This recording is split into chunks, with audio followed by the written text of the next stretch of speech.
अभी आप तानिया मवार को सुनेंगे तो इनके स्वर का मुरीद हो जाएंगे आप लोग। और आपके लिए जानकारी के लिए बता दें कि 6 क्लास में पढ़ती है बच्ची और विभिन्न कला मंचों पे अपनी प्रतिभा का बखूबी प्रदर्शन किया है इस बच्ची ने।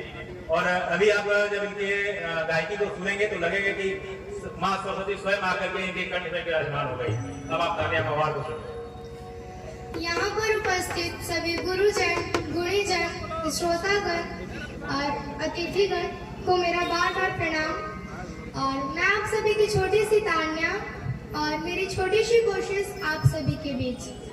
और बहुत बहुत आभार, धन्यवाद और बार बार प्रणाम औरंगाबाद जिला प्रशासन को और वीडियो सर को कि आपने मुझ जैसे छोटे कलाकार को दोबारा इस मंच पर आने का मौका दिया।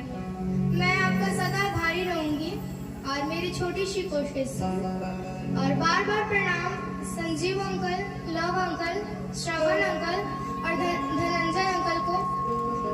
आपने अपने आंगन में फिर से अपनी बेटी को आने का मौका दिया।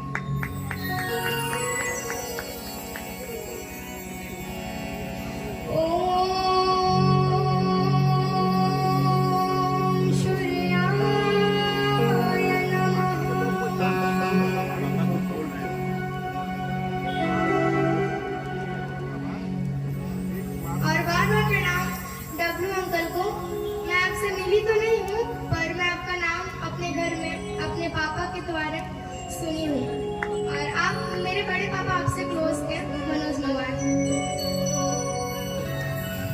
और मैं अपना सॉन्ग का शुरुआत छठ गीत से करने जा रही हूँ क्योंकि मैं सुनी हूँ कि यहाँ पर छठ बहुत ही धूमधाम से मनाया जाता है। तो आज मैं बहुत खुश हूँ कि मुझे यहाँ पर गाने का मौका दिया जा रहा है।